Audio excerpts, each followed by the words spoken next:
So I am recording my read through the Bible in a year for January 20th from Exodus 7 to 9, starting with the passage. And the Lord said to Moses, "See, I have made you like God to Pharaoh, and your brother Aaron shall be your prophet. You shall speak all that I command you, and your brother Aaron shall tell Pharaoh to let the people of Israel go out of his land. But I will harden Pharaoh's heart, and though I multiply my signs and wonders in the land of Egypt, Pharaoh will not listen to you. Then I will lay my hand on Egypt and bring my hosts, my people, the children of Israel, out of the land of Egypt by great acts of judgment. And the Egyptians shall know that I am the Lord, when I stretch out my hand against Egypt and bring out the people of Israel from among them." And Moses and Aaron did so. They did just as the Lord commanded them.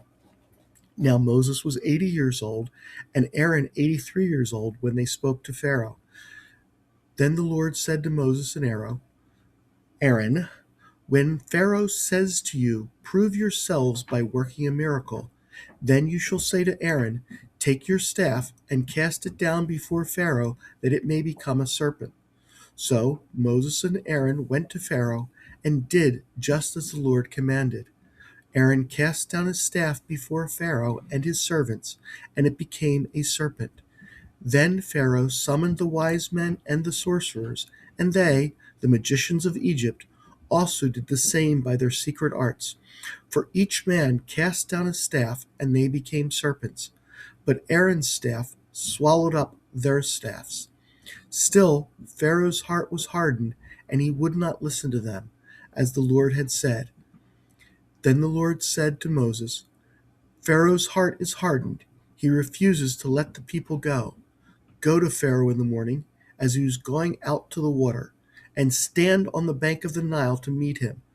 Take in your hand the staff that turned into a serpent, and you shall say to him, 'The Lord, the God of the Hebrews, sent me to you, saying, Let my people go, that they may serve me in the wilderness. But so far you have not obeyed. Thus says the Lord, By this you shall know that I am the Lord. Behold, with the staff that is in my hand, I will strike the water that is in the Nile, and it shall turn into blood. The fish in the Nile shall die, and the Nile will stink, and the Egyptians will go weary of drinking water from the Nile. As the Lord said to Moses, say to Aaron, Take your staff and stretch out your hand over the waters of Egypt, over their rivers, their canals, and their ponds, and all their pools of water, so that they may become blood. And there shall be blood throughout all the land of Egypt, even in vessels of wood and in vessels of stone." Moses and Aaron did as the Lord commanded. In the sight of Pharaoh and in the sight of his servants, he lifted up the staff and struck the water in the Nile, and all the water in the Nile turned into blood. And the fish in the Nile died, and the Nile stank, so that the Egyptians could not drink water from the Nile. There was blood throughout all the land of Egypt. But the magicians of Egypt did the same by their secret arts. So Pharaoh's heart remained hardened, and he would not listen to them, as the Lord had said. Pharaoh turned and went into his house, and he did not take even this to heart. And all the Egyptians dug along the Nile for water to drink, for they could not drink from the Nile. 7 full days after the Lord had struck the Nile. Then the Lord said to Moses, Go in to Pharaoh and say to him, Thus says the Lord, Let my people go, that they may serve me. But if you refuse to let them go, behold, I will plague all your country with frogs. The Nile shall swarm with frogs that shall come up into your house and into your bedroom and on your bed and into the houses of your servants and your people and into your ovens and into your kneading bowls. The frogs shall come up on you and on your people and on all your servants. And the Lord said to Moses, Say to Aaron, Stretch out your hand with your staff over the rivers, over the canals, and over the pools, and make the frogs come up on the land of Egypt. So Aaron stretched out his hand over the waters of Egypt, and the frogs came up and covered the land of Egypt. But the magicians did the same by their secret arts and made frogs come up on the land of Egypt. Then Pharaoh called to Moses and Aaron and said, "Plead with the Lord to take away the frogs from me and from my people, and I will let the people go to sacrifice to the Lord." Moses said to Pharaoh, "Be pleased to command me when I am to plead for you and for your servants and for your people, that the frogs be cut off from you and your houses and be left only in the Nile." And he said, "Tomorrow." Moses said, "Be it as you say, so that you may know that there is no one like the Lord our God. The frogs shall go away from you and your houses and your servants and your people. They shall be left only in the Nile." So Moses and Aaron went out from Pharaoh, and Moses cried to the Lord about the frogs as he agreed with Pharaoh.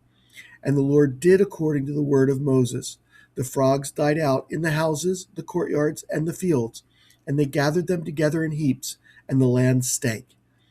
But when Pharaoh saw that there was a respite, he hardened his heart and would not listen to them, as the Lord had said. Then the Lord said to Moses, "Say to Aaron, stretch out your staff and strike the dust of the earth, so that it may become gnats in all the land of Egypt." And they did so. Aaron stretched out his hand with his staff and struck the dust of the earth, and there were gnats on man and beast. All the dust of the earth became gnats in all the land of Egypt. The magicians tried by their secret arts to produce gnats, but they could not. So there were gnats on man and beast. Then the magicians said to Pharaoh, "This is the finger of God." But Pharaoh's heart was hardened, and he would not listen to them, as the Lord had said. Then the Lord said to Moses, "Rise up early in the morning, and present yourself to Pharaoh as he goes out to the water, and say to him, 'Thus says the Lord, let my people go that they may serve me. Or else, if you will not let my people go, behold, I will send swarms of flies on you and your servants and your people and into your houses, and the houses of the Egyptians shall be filled with swarms of flies, and also the ground on which they stand. But on that day I will set apart the land of Goshen, where my people dwell, so that no swarms of flies shall be there, that you may know that I am the Lord in the midst of the earth. Thus I will put a division between my people and your people. Tomorrow this sign shall happen." And the Lord did so. Then came great swarms of flies into the house of Pharaoh and into his servants' houses throughout all the land of Egypt. The land was ruined by swarms of flies. Then Pharaoh called to Moses and Aaron and said, "Go, sacrifice to your God within the land." But Moses said, "It would not be right to do so, for the offerings we shall sacrifice to the Lord our God are an abomination to the Egyptians. If we sacrifice offerings abominable to the Egyptians before their eyes, will they not stone us? We must go 3 days' journey into the wilderness and sacrifice to the Lord our God as he tells us." So Pharaoh said, "I will let you go to sacrifice to the Lord your God in the wilderness. Only you must not go very far away. Plead for me." Then Moses said, "Behold, I am going out from you, and I will plead with the Lord that the swarms of flies may depart from Pharaoh, from his servants, and from his people tomorrow. Only let not Pharaoh cheat again by not letting the people go to sacrifice to the Lord." So Moses went out from Pharaoh and prayed to the Lord, and the Lord did as Moses asked, and removed the swarms of flies from Pharaoh, from his servants, and from his people. Not one remained. But Pharaoh hardened his heart this time also, and did not let the people go. Then the Lord said to Moses, "Go into Pharaoh and say to him, 'Thus says the Lord, the God of the Hebrews, let my people go that they may serve me.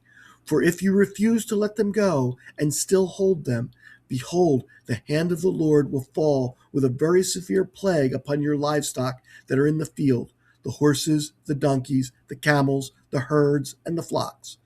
But the Lord will make a distinction between the livestock of Israel and the livestock of Egypt, so that nothing of all that belongs to the people of Israel shall die.' And the Lord set a time, saying, 'Tomorrow the Lord will do this thing in the land.' And the next day the Lord did this thing. All the livestock of the Egyptians died, but not one of the livestock of the people of Israel died. And Pharaoh sent, and behold, not one of the livestock of Israel was dead. But the heart of the Pharaoh was hardened, and he did not let the people go. And the Lord said to Moses and Aaron, "Take handfuls of soot from the kiln, and let Moses throw them in the air in the sight of Pharaoh. It shall become a fine dust over all the land of Egypt, and become boils breaking out in sores on man and beast throughout all the land of Egypt." So they took soot from the kiln and stood before Pharaoh. And Moses threw it in the air, and it became boils breaking out in sores on man and beast. And the magicians could not stand before Moses because of the boils, because for the boils came upon the magicians and upon all the Egyptians. But the Lord hardened the heart of Pharaoh, and he did not listen to them, as the Lord had spoken to Pharaoh. Then the Lord said to Moses, "Rise up early in the morning and present yourself before Pharaoh, and say to him, 'Thus says the Lord, the God of the Hebrews, let my people go that they may serve me. For this time I will send all my plagues on you yourself and on your servants and your people, so that you may know that there is none like me in all the earth. For by now I could have put out my hand and struck you and your people with pestilence, and you would have been cut off from the earth. But for this purpose I have raised you up, to show you my power, so that my name may be proclaimed in all the earth. You are still exalting yourself against my people and will not let them go. Behold, about this time tomorrow I will cause very heavy hail to fall, such as never has been in Egypt from the day it was founded until now. Now therefore send, get your livestock and all that you have in the field into safe shelter. For every man and beast that is in the field and is not brought home will die when the hail falls on them." Then whoever feared the Lord among the servants of Pharaoh hurried his slaves and his livestock into the houses. But whoever did not pay attention to the word of the Lord left his slaves and his livestock in the field. Then the Lord said to Moses, "Stretch out your hand toward heaven, so that there may be hail in all the land of Egypt, on man and beast and every plant of the field in the land of Egypt." Then Moses stretched out his staff toward heaven, and the Lord sent thunder and hail and fire ran down to the earth, and the Lord rained hail upon the land of Egypt. There was hail and fire flashing continually in the midst of the hail, very heavy hail, such as never been seen in all of the land of Egypt since it became a nation. The hail struck down everything that was in the field in all the land of Egypt, both man and beast, and the hail struck down every plant of the field and broke every tree of the field. Only in the land of Goshen, where the people of Israel were, was there no such hail. Then Pharaoh sent and called Moses and Aaron and said to them, "This time I have sinned. The Lord is in the right, and I and my people are in the wrong. Plead with the Lord, for there has been enough of God's thunder and hail. I will let you go, and you shall stay no longer." Moses said to him, "As soon as I have gone out of the city, I will stretch out my hands to the Lord. The thunder will cease, and there will be no more hail, so that you may know that the earth is the Lord's. But as for you and your servants, I know that you do not yet fear the Lord."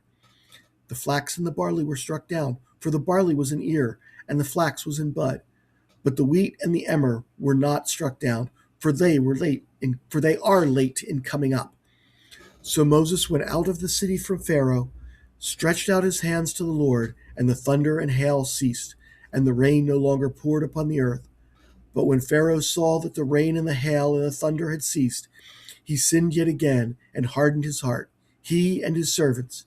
So the heart of Pharaoh was hardened, and he did not let the people of Israel go, just as the Lord had spoken through Moses. When Aaron's staff turned into a serpent, Pharaoh's advisors did the same things to their staffs. When Aaron stretched out his staff over the Nile and the water turned to blood, Pharaoh's advisors also turned water to blood. When Pharaoh stretched out his staff and summoned frogs to come up and cover the land, Pharaoh's advisors also summoned frogs.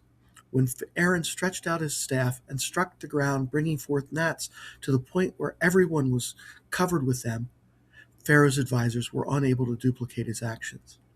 However, by that point, Pharaoh had become so convinced that Aaron and Moses were tricksters that he was sure that what they were doing was just tricks his advisors did not yet know how to do. Pharaoh had failed to pay attention to the fact that from the beginning there was something different about what Moses and Aaron were doing. When all of the staffs turned into serpents, Aaron's staff swallowed up the staffs of Pharaoh's advisors.